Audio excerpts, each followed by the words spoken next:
E em Nós Especiais, em comemoração a este mês em que é celebrado o Dia Internacional da Mulher, a conexão é com o College e o papo é com Cláudia Tarra.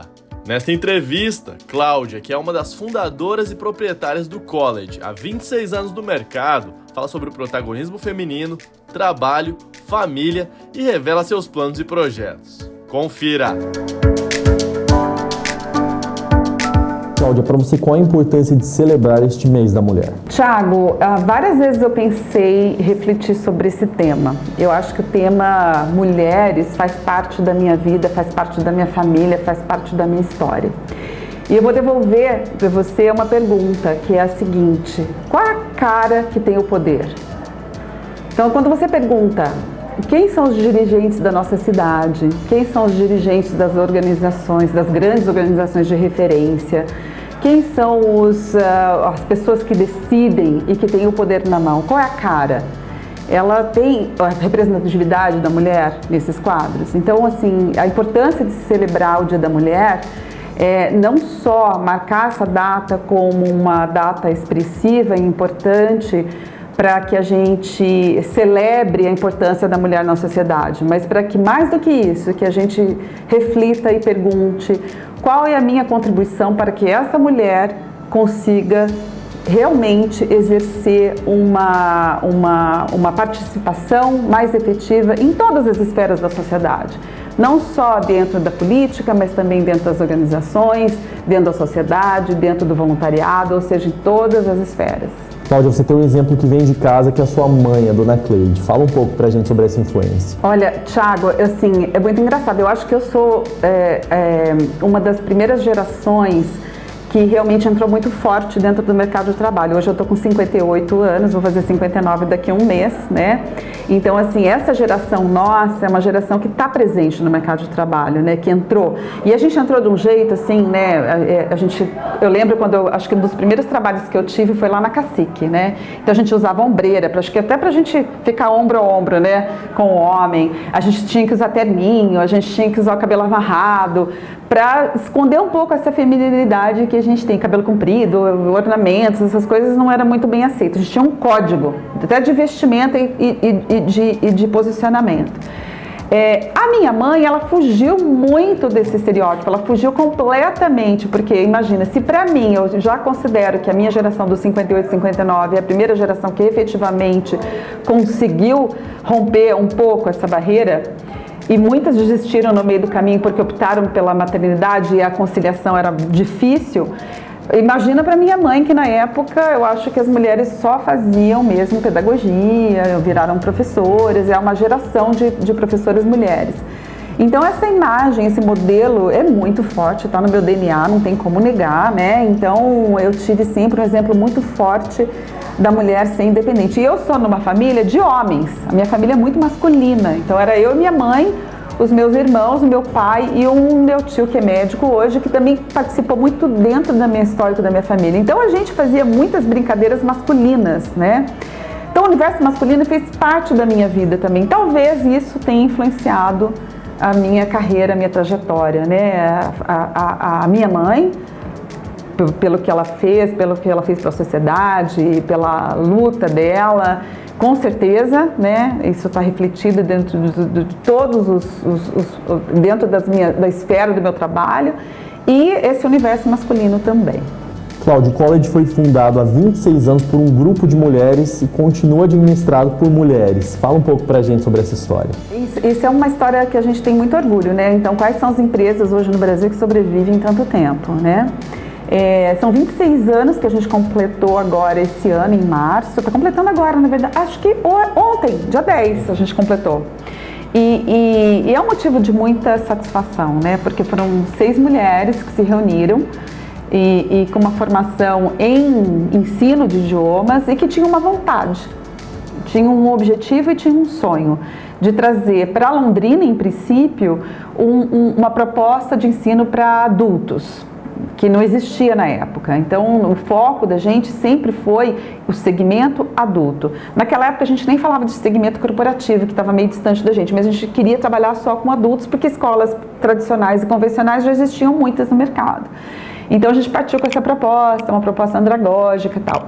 E a gente não tinha nenhuma experiência de gestão, nenhuma de nós, porque éramos, por exemplo, as minhas sócias, elas tinham formação na Universidade Estadual de Londrina, com mestrado, a Corina, por exemplo, que hoje é diretora acadêmica da escola, tem um doutorado, eu tenho mestrado, então a gente tinha toda uma formação acadêmica para poder estar em sala de aula. E a gente foi aprendendo com o tempo, estudando bastante, e entrando nesse mercado de uma forma com muita responsabilidade, com muito profissionalismo, e conseguimos permanecer até hoje na gestão. Isso não quer dizer que a gente excluiu o homem da nossa gestão, foi uma questão circunstancial, já passaram por vários homens em termos de consultoria, trabalhar na área financeira, para ajudar a gente nesse processo. Hoje, todas as áreas de gestão da escola são administradas por mulheres, não é uma escolha deliberada, coincidentemente ou não, a forma da gestão é mais, vamos dizer, feita por mulheres.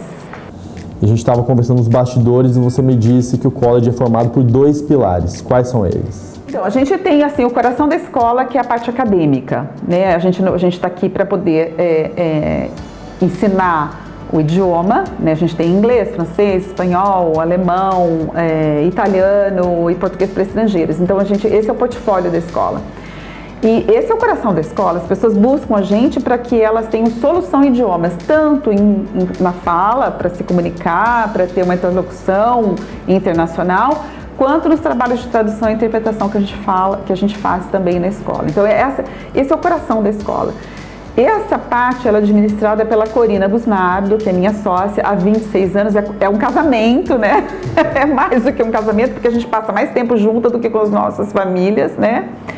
E a outra parte, que é a parte comercial, administrativa, financeira, é sob minha responsabilidade. Então, eu tenho a responsabilidade de trazer soluções, pensar um pouco fora de Londrina, pensar um pouco sobre até onde a gente quer chegar, como que a gente quer expandir, qual é o nosso trabalho nesse sentido, qual é a nossa função na sociedade. Então, meu trabalho está mais ligado a esse pilar na escola. Cláudia, como o college se posicionou durante a pandemia? É engraçado, Thiago, que assim, o que aconteceu na pandemia? A gente trabalha com aulas online desde 2009. Nós tivemos nosso primeiro aluno fazendo aulas online em 2009. De uma forma muito tímida. Naquela época a gente trabalhava numa plataforma que mais caía do que...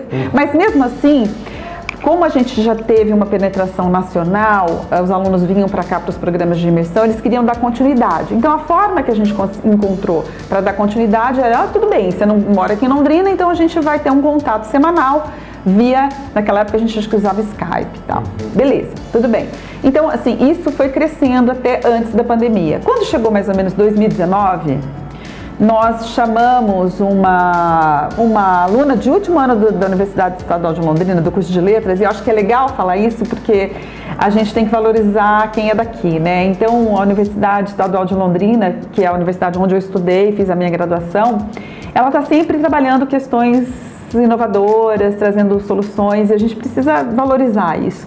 E a gente foi buscar dentro da universidade uma aluna para falar sobre inclusão digital, trazer as ferramentas digitais para dentro da sala de aula. E a gente passou o ano de 2019 inteiro treinando a nossa equipe nessas ferramentas digitais. Isso pré-pandemia. Ninguém falava de Covid, Então nós passamos o ano inteiro, tivemos treinamento pontuais, como usar a ferramenta, o que tem de alternativa, o que são metodologias ativas, enfim. Aí quando veio a pandemia, foi para março, mais ou menos nessa época, assim, a gente estava começando a ouvir dos casos na China, mas a gente não acreditava que isso ia virar esse bololô todo, né? Assim, apesar da gente ter acesso à informação, ninguém acreditava que isso ia acontecer. A gente foi acompanhando todo esse processo e quando chegou, falou, vai fechar. Dia 20, mais ou menos, de março, que fechou tudo. A escola fechou no sábado, nós fomos obrigados a fechar em todos os lugares. Na segunda-feira estava todo mundo online. Nós não tivemos que passar por um processo de uma semana, um mês, porque muitas escolas, muitos colégios, muitas escolas de idiomas, eles tiveram que passar por um processo de treinamento, de entender, porque assim, o professor, ele tá, esse é a área de domínio dele, né? A sala de aula, o contato, a intercomunicação, tal. A hora que você passa isso para o ambiente virtual, não é a mesma coisa, e nem deve ser a mesma coisa. Né?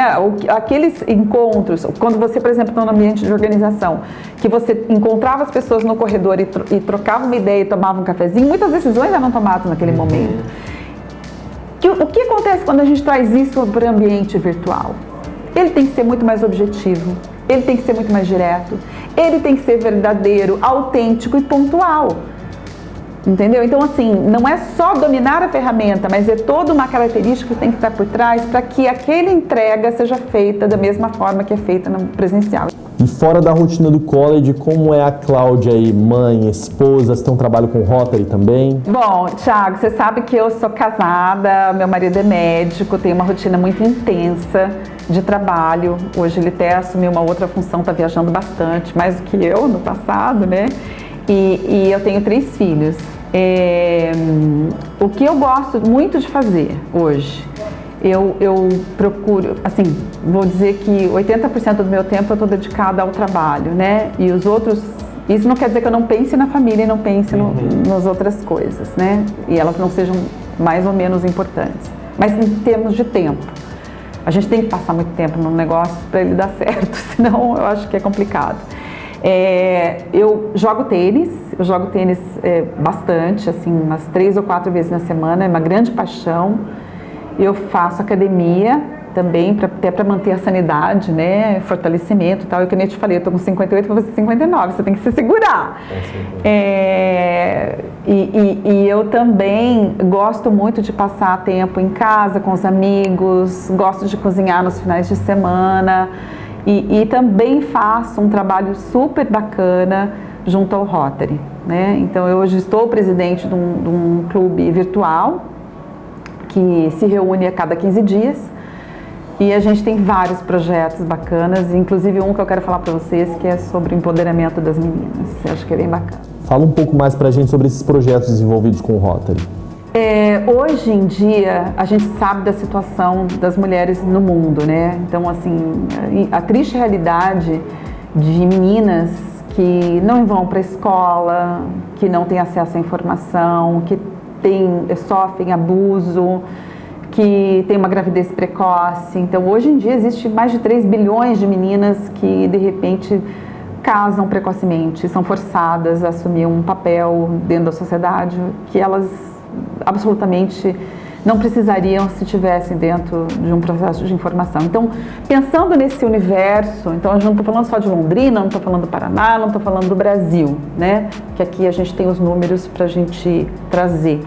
Mas pensando nessa realidade internacional, o Rotary Internacional tem uma ação de empoderamento de meninas. O que é empoderar as meninas? É basicamente tentar trazer esperança para essas meninas, no sentido de que elas não precisam casar cedo. Então, trazendo modelos de mulheres empoderadas, de mulheres que estão dentro da sociedade, participando ativamente, trazendo essas soluções.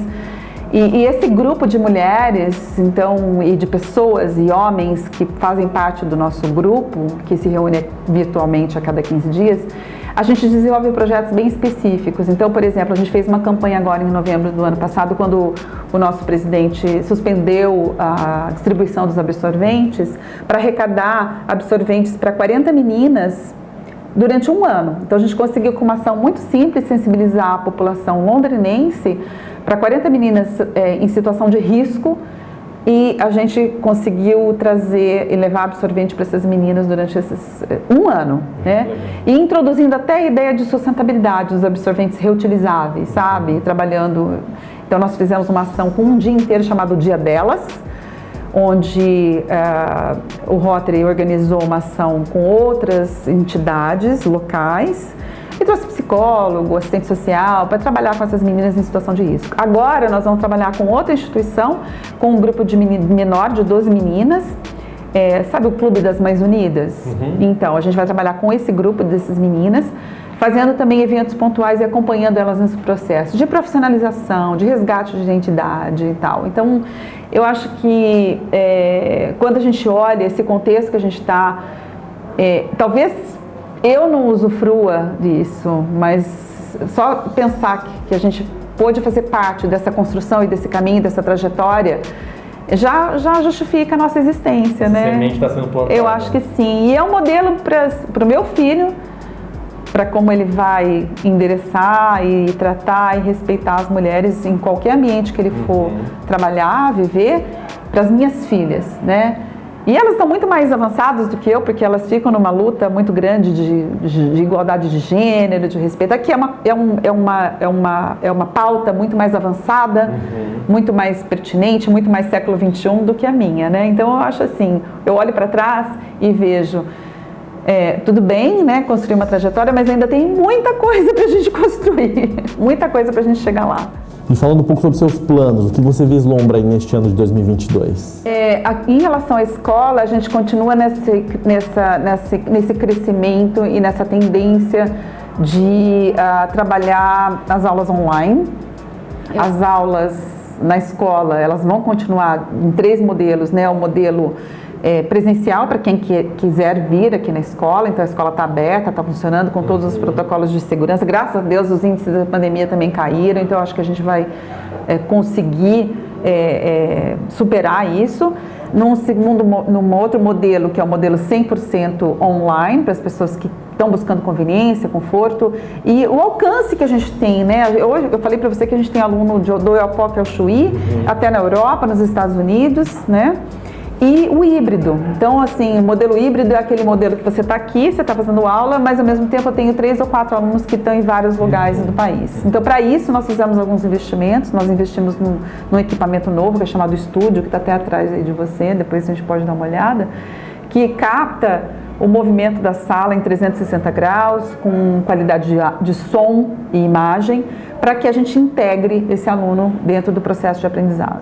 E Cláudia, fala um pouco pra gente sobre o seu trabalho com a interpretação. Além de ser uma das sócias proprietárias da escola, também sou intérprete de eventos simultâneos. Então, o intérprete é aquele que pode ficar na cabine fazendo interpretação. Esses que a gente estava falando sobre os que estão fazendo interpretação da guerra da Ucrânia com a Rússia agora, que são tipo 24/7, todos os dias, que é um trabalho insano. Tem uma equipe que faz isso, porque eles estão 24 horas fazendo a transmissão simultânea. Tem os intérpretes da ONU, né, que quem tiver interesse, acho que é legal assistir aquele filme The Interpreter para saber como é que funciona. E tem os intérpretes como eu que faziam antigamente os trabalhos e viajavam o mundo inteiro. Eu conheço o mundo inteiro por conta desses trabalhos de interpretação, né? Fui para a China, nos Estados Unidos várias vezes, a Europa toda, levando pessoas para conhecer a tecnologia. E 80% do trabalho era baseado na tecnologia no mundo agro, né? Que a gente está aqui nessa região. O que aconteceu na pandemia? As pessoas precisaram e necessitavam de ter acesso à informação, treinamento, a vida não parava, né? As pessoas precisavam continuar nos seus negócios. Aí que veio uma solução através de uma plataforma que tem um tool, uma ferramenta para fazer interpretação simultânea. Então eu continuo interpretando. Ontem eu fiz um evento para uma empresa, hoje eu vou fazer um outro evento para uma empresa que está alinhado para começar agora a 1h, vai até às 4h, eu e uma concabina, minha parceira de cabine. E a gente continua fazendo isso remotamente, a gente chama de RSI, Remote Simultaneous Interpretation, interpretação simultânea remota, que é uma loucura, porque antes você tinha o técnico, né, você tinha o câmera, você tinha as pessoas para poder te ajudar. Hoje você tem que fazer tudo sozinha, além disso interpretar, então a atenção que você tem que ter é insana. Cláudia, obrigado por nos receber, um feliz dia, um feliz mês da mulher e parabéns pelo trabalho. Muito obrigada. Eu acho que é sempre legal levar essa mensagem, né? Assim, mais do que flores, mais do reconhecimento. É legal ganhar flor, eu acho muito legal ganhar flor, eu acho que isso é importante. Mas se a gente puder trazer essa mensagem para as organizações, para os políticos, para todas as esferas e criar uma avenida, um corredor de crescimento para essas mulheres, no sentido de existir mais igualdade, equidade, para que a gente chegue em casa, porque a grande dificuldade da mulher hoje dentro da sociedade é ela conseguir conciliar a carreira, a família e os filhos. Então, quanto mais a gente ecoar essa voz e defender essa bandeira, eu acho que a gente tem chance de construir um mundo melhor.